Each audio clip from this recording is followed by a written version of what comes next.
tension, based on real events. The field in my window, Hastings, Nebraska. My worst story started about a year ago in Hastings, Nebraska. I was asleep in my room, the window to my left facing a brick alley and a buzzing street lamp.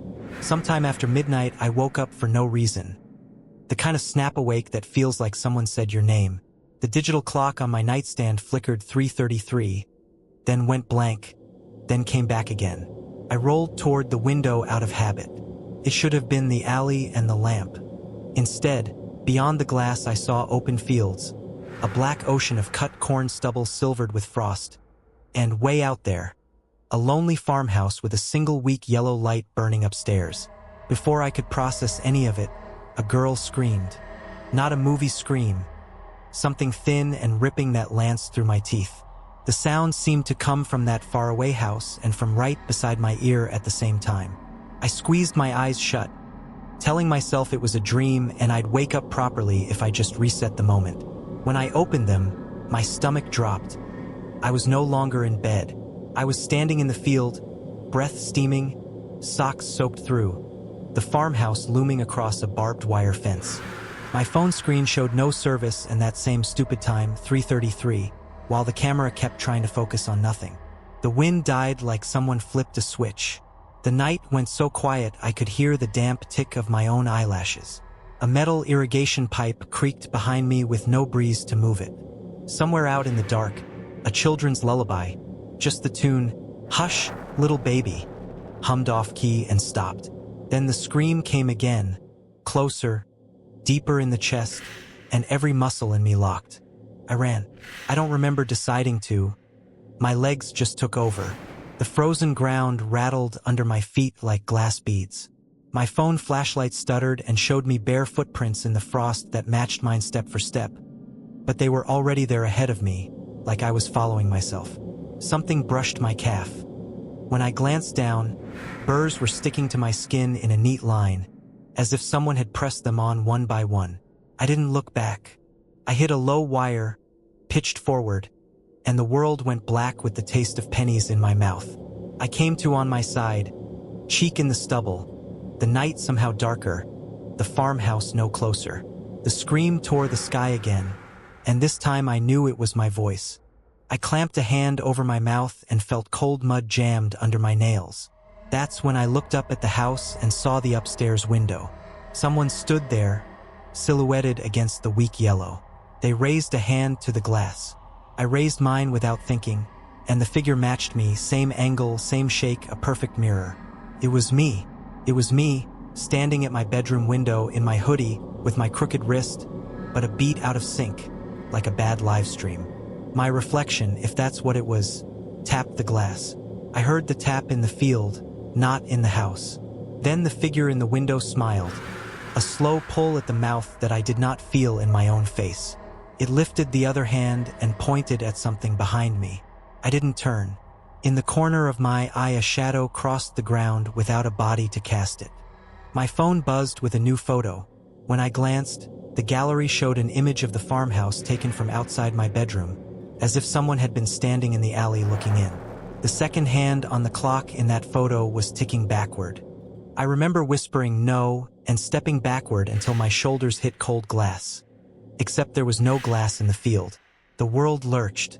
I blinked and I was back in bed, on my left side, facing my real window and the dead street lamp beyond it. The clock said 3:34. The refrigerator kicked on in the kitchen like nothing had happened. It should have ended there. Didn't. My sheets were damp with dirty meltwater. There were grass seeds stuck to my ankles and a smear of dark soil on the sill inside the room, below the latch. The screen had a single blade of prairie grass pinned between mesh and frame, as though it had grown there. A faint handprint the size of a child's fogged the lower corner of the glass and faded as I watched. In my phone gallery, that outside photo of the farmhouse was real. Timestamped 3:33, GPS location unknown. Since that night, I don't look out the window after midnight. I keep the blinds down and a towel shoved in the sill like that could stop anything. But some nights, when the alley is quiet and the street lamp dies for a second too long, I smell cold dirt and hear the tiniest tap on the glass, like a finger asking to be let in. If you ever wake to fields where your city window should be, don't blink, don't scream, and don't wave.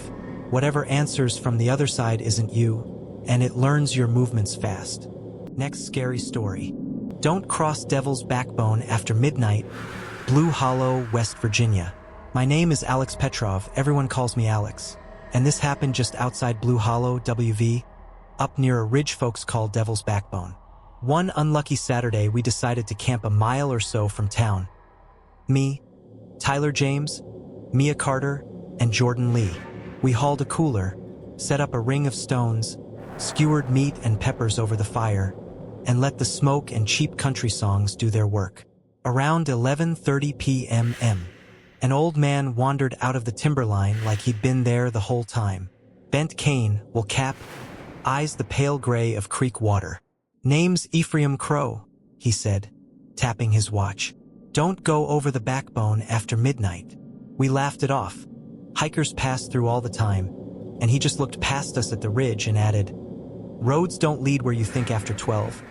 Then shuffled away, boots whispering through the needles.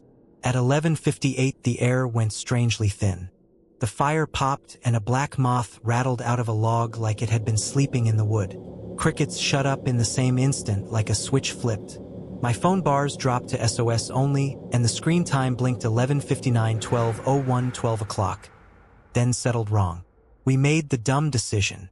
Let's just peek over the ridge, Tyler said. What's the big deal? Curiosity won. We grabbed flashlights and crossed the low saddle where the pines thin and the trail narrows to a deer path. On the other side, the world felt tilted, sound farther away than it should be, our breath loud in our hoods. That's when we saw them. A grandmother and a little girl walking hand in hand down the path toward us. No coats. Grandma in a faded floral dress. The girl in a white cardigan and a blue ribbon that didn't move in the breeze. It was 3:03 a.m. On Mia's watch and still barely past midnight on mine. "Ma'am, you okay out here?" I called. They didn't answer. They didn't even blink. They just kept coming, eyes lowered like they were reading the ground. Tyler grabbed my sleeve. "Don't stare. Look at their feet." We did. Our lights caught at first a sound. A hard clack on rock that didn't match their steps. Then we saw the shapes. Where their shoes should have been, the path showed split prints pressed deep in the damp dirt. Hooves. The girl turned her head a fraction. The blue ribbon still didn't stir. Her mouth made the shape of a smile too wide for a child. From behind her teeth came a thin, off-key hum of "Ring Around the Rosie." We ran. The trail didn't want to be the trail. The pines crowded close, branches ticked our jackets like fingers counting. My headlamp flashed a wooden trail marker we didn't remember passing. 5 long scratches raked down the post, bark peeled back clean. Something tugged the strap of my backpack, steady as a hand. Mia gasped, "Stop, listen," and we all heard it. 2 sets of clacking hooves keeping pace just behind our lights, never gaining, never falling back. Jordan kept glancing over his shoulder, and then, one glance too long, he was gone. Not a stumble, not a shout, just not there between 2 trees where he had been a heartbeat before. Panic scattered us, but the trail herded us the same direction. Every wrong fork funneled into a narrow logging road that dropped to a clearing. An abandoned ranger station sat there, windows boarded, the door chained. The bell on a cracked schoolhouse handbell nailed to the porch rail chimed once, though there was no wind. Inside, a light moved, dim, gold, like a lantern behind a wall. "Jordan," Mia yelled. No echo, just our breath, and somewhere close, hoofsteps on wood, slow and patient, circling. Tyler found him first. Jordan crouched behind the station, white as the siding, eyes blown wide. He wouldn't look at the porch. "I thought you ran this way," he whispered. "I saw you waving from the steps. We never—" I started, but he kept talking, voice shaking. "It wasn't you. It was her. The little one," he said. "She waved me over like this." He demonstrated, palm up, 3 fingers crooked, the way you call a dog. They were standing wrong. Their shadows leaned the other direction from the moon. He held out his phone with both hands. The lock screen showed a new photo we hadn't taken. the four of us at our fire ring, but the angle was from the trees, like someone had been standing behind us. In the corner of the frame, just the edge, a white cardigan and a blue ribbon. We didn't argue. We went. Climbing back over the saddle, the woods led us, like whatever lived past the backbone had gotten bored or satisfied. At camp, the fire was a circle of cold ash with a single hoofprint pressed into the powder like a stamp. The cooler lid was ajar and the condensation on it had dried into small handprints that faced the wrong way, fingers pointing toward the hinges. My phone, dead this whole time, buzzed in my pocket. One new voice memo. It was 13 seconds of someone breathing through cloth and two voices counting 1, 2, 3 out of sync. At sunrise, we packed fast and got out. Back in Blue Hollow, we spotted Ephraim Crow on a bench outside Dottie's Gas and Go, sipping from a foam cup. He watched us shuffle past, mud to our knees, and asked, "Crossed over? Did you?" "What are they?" Mia asked. "Some folks call him the two on the path," he said, not unkind. "They look like what you'll follow. After midnight, that side belongs to whatever keeps tally. People go over and they don't always come back the same. If they come back." He pointed with the cane at our boots. A crescent of ash clung to one sole, like we'd stepped in our own fire. "Don't thank me," Ephraim added. "Don't say their names, and don't answer if something small knocks." We haven't camped near Devil's Backbone since.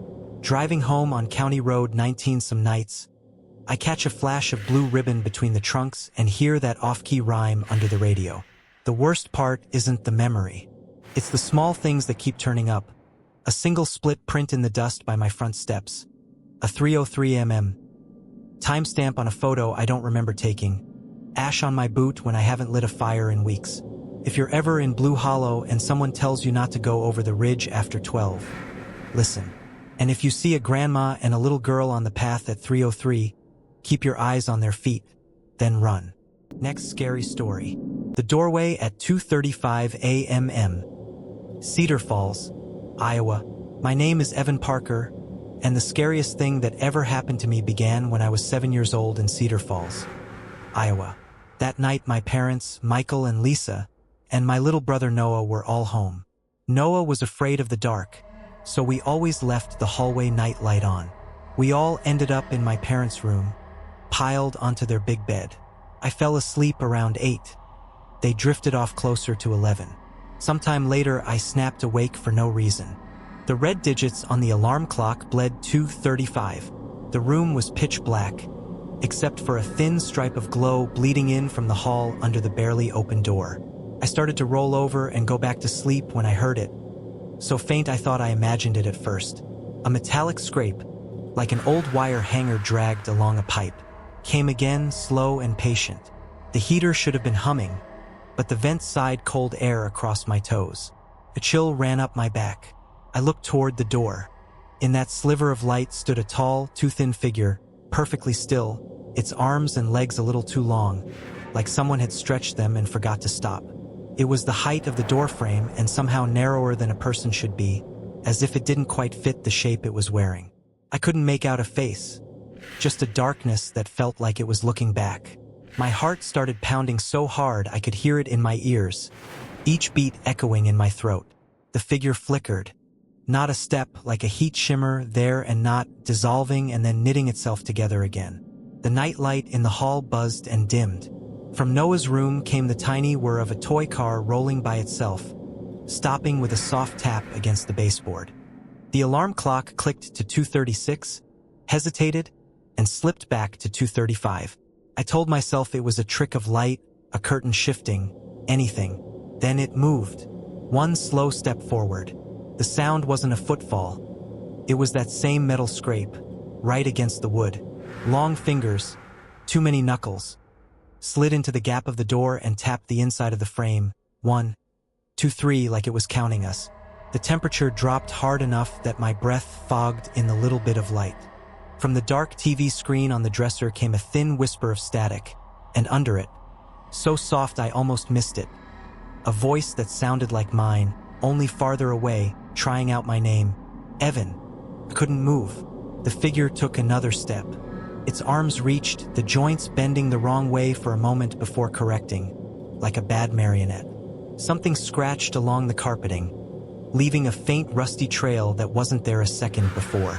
The nightlight flickered again and showed 3 vertical marks gouged in the paint at the exact height of a child's face. I bolted upright and screamed. My parents snapped awake. Dad slammed on the lamp. Mom grabbed my shoulders. The doorway was empty. The hall quiet except for the polite little buzz of the nightlight pretending it had been fine all along. Noah whimpered in the next room. Dad checked the hall, the bathroom, the front door. Everything was locked. He told me it was a bad dream. I nodded because I was 7 and I wanted it to be. Morning didn't fix it. On the inside edge of the doorframe, where the fingers had tapped, the paint was powdered into a smear, like something had pressed too hard and then slid away. The carpet by the threshold held a thread-thin line of brownish grit, as if a rusty nail had been dragged there. The vent still breathed cold even with the heat on. When Mom lifted my blanket to make the bed, grass seeds fell onto the sheet, though the nearest grass was outside under frost. Noah asked why I stood in his doorway in the night. He said I never blinked and my mouth didn't move when I said his name. For weeks after, the clock would stutter to 2:35 and hang there, and the hall night light would dim to a heartbeat and brighten again. Sometimes, right at that time, we'd hear 3 taps on the doorframe from the inside while we were all sitting in the living room. Dad repainted the marks. They bled back through in a faint trio the next night. Mom placed a rolled towel along the threshold. In the morning, it was on my side of the door. I grew up. We moved across town to Maple Street, then out of state to Fort Collins, Colorado. The clocks behave now, mostly, but if I wake and see 2:35 staring at me, I keep my eyes on the ceiling and breathe slow until it turns. On bad nights, when I forget and glance toward the doorway, I catch the shape again, just a little too tall for the frame, just a little too thin, and I hear the soft count on the wood, 1, 2, 3, like it's still learning the house. If you ever wake to a scrape that sounds like metal on wood and a stripe of light that suddenly feels too bright, don't answer when it tries your name. And whatever you do, don't look at the door for the 4th tap. Thanks for watching until the next scary stories.